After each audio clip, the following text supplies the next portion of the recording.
ನಮಸ್ತೆ ಎಲ್ಲರಿಗೂ. ನಾನು ರುಕ್ಮಿಣಿ. ಇವತ್ತೊಂದು ಆರೋಗ್ಯಕರವಾದಂಥ ದೋಸೆ ಹೇಗೆ ಮಾಡೋದು ಅಂತ ತೋರಿಸ್ಕೊಡ್ತಾ ಇದ್ದೀನಿ. ನಾನಿಲ್ಲಿ ಎಲ್ಲ ಕಾಳುಗಳನ್ನ ಯೂಸ್ ಮಾಡಿ ಮಾಡ್ತಾ ಇದ್ದೀನಿ. ಆರೋಗ್ಯನೂ ಚೆನ್ನಾಗಿರುತ್ತೆ. ಜೊತೆಗೆ ತೂಕ ಕೂಡ ಕಡಿಮೆ ಮಾಡ್ಕೋಬೋದು. ಆದಷ್ಟು ಸಮ ಪ್ರಮಾಣದಲ್ಲಿ ಕಾಳುಗಳನ್ನೆಲ್ಲ ಯೂಸ್ ಮಾಡಿ ತುಂಬ ಹೆಲ್ದಿಯಾಗಿ ಮತ್ತು ಸೂಪರಾಗಿ ಮತ್ತು ಸೂಪರ್ ಟೇಸ್ಟಿಯಾಗಿ ಕೂಡ ದೋಸೆನ ಮಾಡೋದು ಹೇಗೆ ಅಂತ ತೋರಿಸ್ಕೊಡ್ತಾ ಇದ್ದೀನಿ. ಬನ್ನಿ ಹೇಗೆ ಮಾಡೋದು ಅಂತ ನೋಡ್ಕೊಳ್ಳೋಣ. ನಾನಿಲ್ಲಿ ಮೊದಲಿಗೆ ಒಂದು ಪಾತ್ರೆ ತೊಗೊಂಡಿದ್ದೀನಿ ನೋಡಿ. ಪಾತ್ರೆಗೆ ಒಂದೇ ಒಂದು ಸಮ ಪ್ರಮಾಣದಲ್ಲಿ ಎಲ್ಲ ಬೇಳೆಕಾಳುಗಳನ್ನು ಸೇರಿಸ್ಕೊಳ್ತೀನಿ. ಹಾಗಾಗಿ 1 ಕಪ್ಪು ನಾನಿಲ್ಲಿ ಕಡಲೆಬೀಜ, ಆಮೇಲೆ 1/4 ಕಪ್ ಆಗೋಷ್ಟು ಕಡಲೆಬೇಳೆ ತೊಗೊಂಡಿದ್ದೀನಿ. ಅಷ್ಟು ಕಡಲೆಬೇಳೆನ ಕಮ್ಮಿನೇ ಯೂಸ್ ಮಾಡಿ. ಆಮೇಲೆ ಅದೇ ಕಪ್ಪಲ್ಲಿ 1 ಕಪ್ ಆಗೋಷ್ಟು ಉದ್ದಿನಬೇಳೆ, ಜೊತೆಗೆ 1 ಕಪ್ ಆಗೋಷ್ಟು ನಾನು ಹೆಸರು ಕಾಳು ತೊಗೊಂಡಿದ್ದೀನಿ. ಹೆಸರು ಬೇಳೆ ಕೂಡ ತೊಗೋಬೋದು. ಆಮೇಲೆ 1 ಕಪ್ ಆಗೋಷ್ಟು ತೊಗರಿಬೇಳೆ, ಇದ್ರ ಬದಲಿಗೆ ಮೈಸೂರು ಬೇಳೆ ಕೂಡ ಯೂಸ್ ಮಾಡ್ಬೋದು. ಜೊತೆಗೆ 1 ಕಪ್ ಆಗೋಷ್ಟು ಸಬ್ಬಕ್ಕಿ ಕೂಡ ಯೂಸ್ ಮಾಡಿದ್ದೀನಿ. ಇದೇ ರೀತಿ ಅದೇ ಕಪ್ಪಲ್ಲಿ ನಾನಿಲ್ಲಿ 2 ಕಪ್ ಆಗೋಷ್ಟು ನಾನು ಡಿಪೋ ಅಕ್ಕಿ ಯೂಸ್ ಮಾಡ್ತಾ ಇದ್ದೀನಿ. ಬೇಡ ಅನ್ನೋರು 1 ಕಪ್ ಕೂಡ ಅಕ್ಕಿನ ಇಲ್ಲಿ ಯೂಸ್ ಮಾಡ್ಕೊಬೋದು. ತುಂಬಾನೇ ಚೆನ್ನಾಗಿ ಕೂಡ ಬರುತ್ತೆ. ಒಂದು ಅರ್ಧ ಸ್ಪೂನ್ ಆಗೋಷ್ಟು ಮೆಂತ್ಯ ಯೂಸ್ ಮಾಡಿದ್ದೀನಿ. ನೋಡಿ ಇಷ್ಟನ್ನು ಸೇರಿಸ್ಕೊಂಡು ನೀಟಾಗಿ ಮಿಕ್ಸ್ ಮಾಡಿಕೊಂಡು ಇದನ್ನ ಒಂದು 7ರಿಂದ 8 ಬಾರಿ ಚೆನ್ನಾಗಿ ತೊಳ್ಕೊಬೇಕು. ಬೇಳೆಕಾಳಲ್ಲೆಲ್ಲ ಗಲೀಜಿರುತ್ತಲ್ಲ, ಪೌಡ್ರ್ ಥರ. ಹಾಗಾಗಿ ನೀಟಾಗಿ ಇದನ್ನ 7ರಿಂದ 8 ಬಾರಿ ಚೆನ್ನಾಗಿ ತೊಳ್ಕೊಂಡು ತಗೊಳ್ತೀನಿ. ನೋಡಿ ತೊಳ್ಕೊಂಡು ತೊಗೊಂಬಂದಿದ್ದೀನಿ ಕೂಡ, ಇವಾಗ ತೋರಿಸ್ತಾ ಇದ್ದೀನಿ. ಇವಾಗ ಇದಕ್ಕೆ ನೀರು ಸೇರಿಸ್ಕೊಳ್ಳೋಣ. ತಪ್ಪಲೆಯಲ್ಲಿ 3/4 ಭಾಗದಷ್ಟು ನೀರು ಹಾಕ್ಕೊಳ್ತೀನಿ. ಯಾಕೆಂದರೆ ಒಂದು 8 ಅವರ್ ಇದನ್ನು ನೆನೆಸ್ಬೇಕು. ಹಾಗಾಗಿ ಚೆನ್ನಾಗಿ ಅಳ್ಕೊಳ್ಳುತ್ತೆ ಇದು. ಹಾಗಾಗಿ ನೀರನ್ನ ಸ್ವಲ್ಪ ಜಾಸ್ತಿನೇ ಹಾಕಿ ನೀಟಾಗಿ ನೋಡಿ ಕೈಯಲ್ಲಿ ಇನ್ನೊಂದು ಸಲ ಮಿಕ್ಸ್ ಮಾಡಿ ನಾನು ಒಂದು 8 ಅವರ್ ಇದನ್ನು ನೆನೆಯಕ್ಕೆ ಬಿಡ್ತೀನಿ. ಬೇಳೆಕಾಳು ಆಗಿರೋದ್ರಿಂದ ಆದಷ್ಟು 8 ಅವರ್ ಅಂತೂ ನೆನೆಸ್ಕೊಳ್ಳೇಬೇಕು. ಆಗಲೇ ಬೇಳೆ ತುಂಬ ಚೆನ್ನಾಗಿ ನೆನ್ಕೊಳ್ಳುತ್ತೆ ಕಾಳುಗಳೆಲ್ಲ. ನೋಡಿ 8 ಅವರ್ ಆದ್ಮೇಲೆ ತೆಗೆದು ತೋರಿಸ್ತಾ ಇದ್ದೀನಿ. ನೋಡಿ ಎಷ್ಟು ಚೆನ್ನಾಗಿ ನೆಂದಿದೆ ಮತ್ತು ಅಳ್ಕೊಂಡಿದೆ ಕೂಡ. ಅರ್ಧ ಪಾತ್ರೆ ಇದು 3/4 ಪಾತ್ರೆ ಆಗೋಷ್ಟು ಆಗಿದೆ ನೋಡಿ. ಈ ರೀತಿ ಚೆನ್ನಾಗಿ ಬೇಳೆಗಳೆಲ್ಲ ಅಕ್ಕಿ ಎಲ್ಲ ಚೆನ್ನಾಗಿ ನೆನಿಬೇಕು. ಈಗ ಇದನ್ನ ಮತ್ತೆ ನೀಟಾಗಿ ಶೋಧಿಸ್ಕೊಳ್ತೀನಿ. ಇನ್ನೂ ಒಂದು 2 ಸಲ ತೊಳೆದು ನಾನು ಶೋಧಿಸ್ಕೊಂಡು ತಗೊಂಡಿದ್ದೀನಿ ನೀರನ್ನೆಲ್ಲ. ನೋಡಿ ಇವಾಗ ಇದನ್ನ ನಾನು ಒಂದು ಮಿಕ್ಸಿ ಜಾರಿಗೆ ಹಾಕ್ಕೊಂಡು ಒಂದು 2 ಸ್ಟೆಪ್ಪಲ್ಲಿ ಚೆನ್ನಾಗಿ ರುಬ್ಕೋಬೇಕಾಗತ್ತೆ. ಒಂದು ಮಿಕ್ಸಿ ಜಾರ್ ತೊಗೊಂಡಿದ್ದೀನಿ. ಇವಾಗ ಇದಕ್ಕೆ ಸ್ವಲ್ಪ ಅರ್ಧ ಭಾಗದಷ್ಟು ನಾನು ಎಲ್ಲ ಕಾಳುಗಳನ್ನು ಸೇರಿಸ್ಕೊಳ್ತಾ ಇದ್ದೀನಿ. ಸೇರಿಸ್ಕೊಂಡು ಇದ್ರ ಜೊತೆಗೆ ಒಂದು ಅರ್ಧ ಸ್ಪೂನ್ ಆಗೋಷ್ಟು ಜೀರಿಗೆ, ಆಮೇಲೆ ಒಂದು 3 ಹಸಿರು ಮೆಣಸಿನ್ಕಾಯಿ ಹಾಕ್ಕೊಳ್ತಾ ಇದ್ದೀನಿ. ಸ್ವಲ್ಪ ಲೈಟಾಗಿ ಟೇಸ್ಟ್ ಇರಲಿ ಅನ್ನೋ ಕಾರಣಕ್ಕಾಗಿ.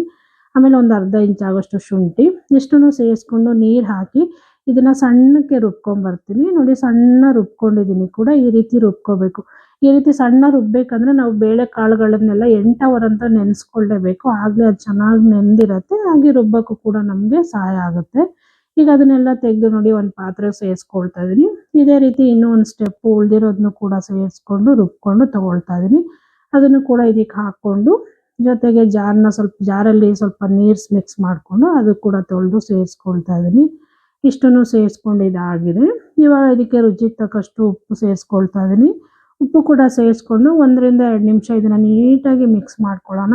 ನೋಡಿ ನಾನಿಲ್ಲಿ ರುಬ್ಕೊಂಡು ಇನ್ಸ್ಟೆಂಟಾಗಿ ಮಾಡ್ತಾ ಇದ್ದೀನಿ. ನಾನಿಲ್ಲಿ ಸೋಡಾ ಏನು ಯೂಸ್ ಮಾಡ್ತಾ ಇದ್ದಿಲ್ಲ. ಆದಷ್ಟು ಹೆಲ್ದಿ ಆಗಿರೋದ್ರಿಂದ ಸೋಡಾ ಏನು ಯೂಸ್ ಮಾಡೋಕ್ಕೆ ಹೋಗಬೇಡಿ. ಇದನ್ನು ಮುಚ್ಚಿಟ್ಟು ಹಂಚು ಕಾಯೋವರೆಗೂ ಇದನ್ನು ಮುಚ್ಚಿಟ್ಕೊಳ್ಳೋಣ. ಡೈರೆಕ್ಟಾಗೆ ಮಾಡ್ಕೋಬೋದು. ನೆನೆಸ್ಬೇಕು ಅನ್ನೋ ಅವಶ್ಯಕತೆ ಏನೂ ಇಲ್ಲ. ಈಗ ನೋಡಿ ಹಂಚು ಕೂಡ ಕಾದಿತ್ತು. ನೀರು ಹಾಕಿ ನೀಟಾಗಿ ಒರೆಸ್ಕೊಳ್ತಾ ಇದ್ದೀನಿ. ಎಲ್ಲ ದೋಸೆಗಳನ್ನ ಮಾಡ್ಬೇಕಾದ್ರೆ ನಾವು ಇದೇ ಸ್ಟೆಪ್ನ ಫಾಲೋ ಮಾಡಬೇಕಾಗತ್ತೆ. ನೀಟಾಗಿ ಹಂಚನ್ನೆಲ್ಲ ಒರೆಸ್ಕೊಂಡಾದ್ಮೇಲೆ ನೋಡಿ ಒಂದೇ ಒಂದು ಚಮಚ ಹಿಟ್ಟನ್ನ ದೋಸೆ ಹಂಚ್ ಮೇಲೆ ಬಿಟ್ಕೊಂಡು ನಿಧಾನಾಗಿ ಸ್ಪ್ರೆಡ್ ಮಾಡ್ಕೊಳ್ಳೋಣ. ಯಾವುದೇ ಕಾರಣಕ್ಕೂ ಹೈ ಫ್ಲೇಮಲ್ಲೆಲ್ಲ ಇಟ್ಕೋಬೇಡಿ. ಇಲ್ಲಾಂದರೆ ಹಿಟ್ಟು ಚಮಚಕ್ಕೆಲ್ಲ ಅಂಟ್ಕೊಂಡ್ಬಿಡುತ್ತೆ. ನಿಧಾನವಾಗಿ ಮೀಡಿಯಮ್ ಫ್ಲೇಮಲ್ಲಿ ಇಟ್ಕೊಂಡು ನೋಡಿ ಈ ರೀತಿ ನೀಟಾಗಿ ಸ್ಪ್ರೆಡ್ ಮಾಡಿಕೊಂಡು, ಬೇಕಂದರೆ ನೀವಿಲ್ಲಿ ತುಪ್ಪ ಇಲ್ಲ ಬೆಣ್ಣೆ, ಎಣ್ಣೆ ಏನು ಬೇಕಾದ್ರೂ ಯೂಸ್ ಮಾಡ್ಬೋದು. ಹೆಲ್ದಿ ಆಗಿರೋದ್ರಿಂದ ಸಾಮಾನ್ಯವಾಗಿ ಏನು ಯೂಸ್ ಮಾಡೋ ಅವಶ್ಯಕತೆ ಇಲ್ಲ. ನಾನು ಲೈಟಾಗಿ ಎಣ್ಣೆ ಯೂಸ್ ಮಾಡಿದ್ದೀನಿ. ಒಂದು 1/4 ಸ್ಪೂನ್ ಆಗೋಷ್ಟು ಅಷ್ಟೇ ಎಣ್ಣೆ ಹಾಕಿದ್ದೀನಿ. ಹಾಕ್ಕೊಂಡು ಮುಚ್ಚಿ ಒಂದೇ 1 ನಿಮಿಷ ಇದನ್ನು ಬೇಯಿಸ್ಕೊಳ್ಳೋಣ ಮೀಡಿಯಮ್ ಫ್ಲೇಮಲ್ಲಿ. ನೋಡಿ ಸೂಪರಾಗಿ ಬೆಂದಿದೆ. ಇವಾಗ ಇದನ್ನು ಉಲ್ಟಾ ಮಾಡಿಕೊಂಡು ಇನ್ನೊಂದು ಅರ್ಧ ನಿಮಿಷ ಇದನ್ನು ಬೇಯಿಸ್ಕೊಳ್ಳೋಣ. ಬೇಡ ಅನ್ನೋರು ಡೈರೆಕ್ಟಾಗಿ ಕೂಡ ಮಾಡ್ಕೊಬೋದು. ಉಲ್ಟಾ ಮಾಡಿ ಬೇಯಿಸೋ ಅವಶ್ಯಕತೆ ಕೂಡ ಇಲ್ಲ. ಚೆನ್ನಾಗಿ ಮೀಡಿಯಮ್ ಫ್ಲೇಮಲ್ಲಿ ಬೇಯಿಸಿದ್ರೆ ಚೆನ್ನಾಗಿ ಬೇಯ್ಕೊಳ್ಳುತ್ತೆ. ನೋಡಿದ್ರಲ್ಲ ಎಷ್ಟು ಚೆನ್ನಾಗಿ ರೆಡಿಯಾಗಿದೆ ಅಂತೇಳಿ. ಆರೋಗ್ಯಕರವಾದಂಥ ದೋಸೆ ಮತ್ತು ತೂಕ ಕಮ್ಮಿ ಮಾಡೋಕ್ಕೂ ತುಂಬಾ ಹೆಲ್ಪ್ ಮಾಡುತ್ತೆ ಇದು. ನೋಡಿ ಇಷ್ಟೇ ಇದು. ಇನ್ನೂ ಒಂದು ಕೂಡ ಅದೇ ರೀತಿ ಹಾಕಿ ನಾನು ತೋರಿಸ್ತೀನಿ. ಹಂಚಿಗೆ ಮತ್ತೆ ನೀರು ಕೂಡ ಹಾಕಿ ನೀಟಾಗಿ ಒರೆಸ್ಕೊಳ್ತೀನಿ. ಒರೆಸ್ಕೊಂಡು ಮತ್ತೆ ಇನ್ನೊಂದು ದೋಸೆ ಕೂಡ ಬಿಟ್ಕೊಳ್ಳೋಣ. ಅದೇ ರೀತಿ ನಾವು ಒಂದು ದೋಸೆ ಮಾಡಬೇಕಾದ್ರೂ ಇದೇ ಸ್ಟೆಪ್ ಫಾಲೋ ಮಾಡಿದ್ರೆ ದೋಸೆ ಕೂಡ ಚೆನ್ನಾಗಿ ಹಂಚಿಂದ ಎದ್ದೊಳುತ್ತೆ, ಚೆನ್ನಾಗಿ ಕೂಡ ಬರುತ್ತೆ. ಹಂಚು ಯಾವುದೇ ಕಾರಣಕ್ಕೂ ತುಂಬ ಬಿಸಿ ಇಟ್ಕೊಳಕ್ಕೆ ಹೋಗಬಾರ್ದು. ಬಿಸಿ ಇಟ್ಕೊಂಡ್ರೆ ಹಿಟ್ಟನ್ನ ಸ್ಪ್ರೆಡ್ ಮಾಡೋಕ್ಕಾಗೋದಿಲ್ಲ, ಎಲ್ಲ ಅಂಟ್ಕೊಬಿಡುತ್ತೆ ಚಮಚಕ್ಕೆ. ಹಾಗಾಗಿ ಮೀಡಿಯಂ ಫ್ಲೇಮಲ್ಲೇ ಇಟ್ಕೊಂಡು ಮಾಡ್ಕೋಬೇಕಾಗತ್ತೆ. ನೋಡಿ ಇನ್ನೊಂದು ದೋಸೆನೂ ಕೂಡ ಮಾಡ್ಕೊಂಡಿದ್ದಾಗಿದೆ, ಇವಾಗ ಹಾಕಿದ್ದಾಗಿದೆ. ಇದಕ್ಕೂ ಕೂಡ ಲೈಟಾಗಿ ಎಣ್ಣೆ ಹಾಕ್ಬಿಟ್ಟು ಪ್ಲೇಟ್ ಮುಚ್ಚಿ ಸೇಮ್ ಪ್ರೊಸೀಜರಲ್ಲೇ ಬೇಯಿಸ್ಕೊಂಡು ಉಲ್ಟಾ ತಿರುಗಿಸ್ಕೊಂಡು ಬೇಯಿಸ್ಕೊಂಡು ತಗೊಳ್ತೀನಿ. ನೋಡಿದ್ರಲ್ಲ ಎಷ್ಟು ಸೂಪರಾಗಿ ರೆಡಿ ಆಗಿದೆ ಅಂತೇಳಿ ದೋಸೆ. ಆರೋಗ್ಯಕರವಾದಂಥದ್ದು ಕೂಡ, ಹಾಗೆ ವೆಯ್ಟ್ ಲಾಸ್ ಕೂಡ ಮಾಡ್ಕೊಬೋದು ಇದರಲ್ಲಿ. ತುಂಬಾ ಚೆನ್ನಾಗಿರುತ್ತೆ. ಪ್ರತಿಯೊಬ್ಬರು ಕೂಡ ಯೂಸ್ ಮಾಡ್ಬೋದು. ಆರೋಗ್ಯಕ್ಕಂತೂ ತುಂಬಾ ಒಳ್ಳೆಯದು. ವೆಯ್ಟ್ ಲಾಸ್ಗಂತೂ ಇನ್ನೂ ತುಂಬ ಒಳ್ಳೆಯದು. ಈ ನೋಡಿ ಬೇಳೆಕಾಳು ದೋಸೆ ಎಲ್ಲ ನಿಮ್ಗೆ ಇಷ್ಟ ಆಯಿತು ಅಂದ್ಕೊಳ್ತೀನಿ. ಇಷ್ಟ ಆದರೆ ದಯವಿಟ್ಟು ಶೇರ್ ಮಾಡಿ, ಲೈಕ್ ಮಾಡಿ, ಸಬ್ಸ್ಕ್ರೈಬ್ ಮಾಡ್ಕೊಳ್ಳಿ. ಹಾಗೆ ಪಕ್ಕದಲ್ಲಿರೋ ಬೆಲ್ ಐಕನ್ ಕೂಡ ಕ್ಲಿಕ್ ಮಾಡಿ ಅಂತ ಕೇಳ್ಕೊಳ್ತೀನಿ. ನಾನು ಯಾವುದೇ ವಿಡಿಯೋ ಹಾಕಿದರೂ ನಿಮಗೆ ನೋಟಿಫಿಕೇಶನ್ ಬರುತ್ತೆ. ಹೀಗೆ ಇನ್ನಷ್ಟು ಈಸಿ ಹಾಗೂ ಸಿಂಪಲ್ ರೆಸಿಪಿಗಳಿಗಾಗಿ ದಯವಿಟ್ಟು ಆಡಿ ಅಡುಗೆ ಮನೆ ಚಾನಲ್ನ ಸಬ್ಸ್ಕ್ರೈಬ್ ಮಾಡೋದನ್ನ ಮಾತ್ರ ಮರಿಬೇಡಿ.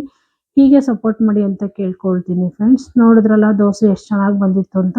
ನೀವು ಒಂದ್ಸಲ ಟ್ರೈ ಮಾಡಿ ಹೇಗೆ ಬಂತು ಅಂತ ದಯವಿಟ್ಟು ಕಾಮೆಂಟ್ ಮೂಲಕ ತಿಳಿಸಿ ಅಂತ ಕೇಳ್ಕೊಳ್ತೀನಿ. Thank you friends. Thank you for watching.